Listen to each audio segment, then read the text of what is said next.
Finally, after 6 minutes and 44 seconds, someone asked Mike Macdonald about his scheme. Listen to this. Question, but just how important is it to have multiple guys that can do different things within your scheme? Well, it's very important. We've talked about this a lot, and you want to be able to do multiple things from the same spot. You know, if you start moving around, it's very... All right, so when he said you want to do multiple things from the same spot, I asked myself, so what is he asking his players to do? In particular, Leonard Williams, because Leonard Williams was not in that Detroit Lions game. So who's replacing Leonard Williams? It's Myles Adams, all right? Number 95. Just so y'all know, Leonard Williams is 6'5", 302 pounds. Myles Adams is 6'2", okay, 285 pounds. The goal of the offense is to get 3 yards on this 2nd and 3, and the goal of the defense is to what? Not let them get 3 yards or more, all right? So Mike likes to match the offensive personnel, which is 11. That's 1 back, 1 tight end, with his 2 down linemen, 1, 2, and his 1, 2, 3, 4, his 4 linebackers, all right? How can I tell the difference?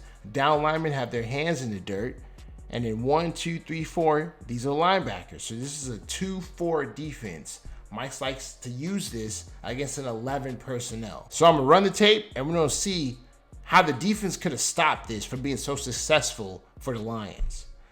So we got motion, and then look at this. Look at this, 13 yards. All right, off the bat, I'm seeing that we have a defensive line problem, and it's an interior defensive line problem. And that's what Leonard Williams plays. He plays the interior. He is a 3 tech. He's usually lined up right here. So if you look at this, when we get this motion, the linebackers do exactly what they have to do. So the ball's on this hash is closer to the boundary. So this is the boundary side. The opposite is the field side. We don't get motion.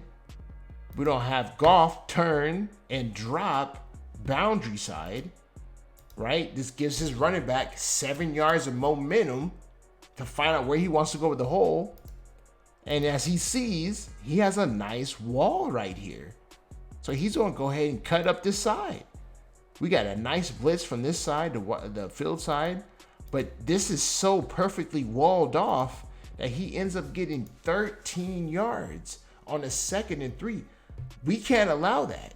So usually Leonard Williams is lined up right here. And also Nwosu would be lined up over here.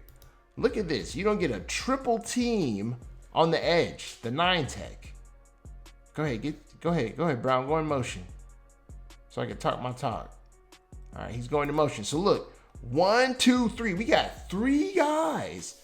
They are the goal of this play is to solidify that edge so we can get outside. That's what we want to do, and they did that.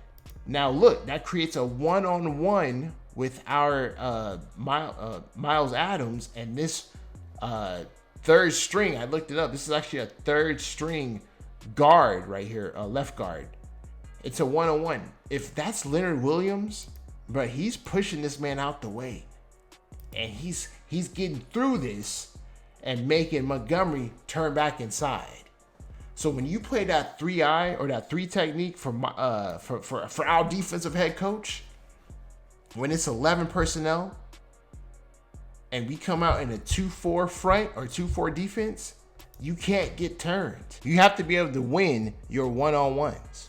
And unfortunately, Myles Adams is just not strong or not built the way Leonard Williams is built, or doesn't have the technique that Leonard Williams has to beat this 1-on-1. You got to beat that. You beat that, they're not getting 13 yards in that play. So I'm curious to see how the scheme works now with Leonard Williams coming back against the Giants. And also there's a possibility Nwosu's gonna come back. I think schematically that Seattle run defense should be a lot better, making the defense a lot better. Let me know your thoughts in the comment section below. I'll see you in my next video. Subscribe to the channel, right? I'm out.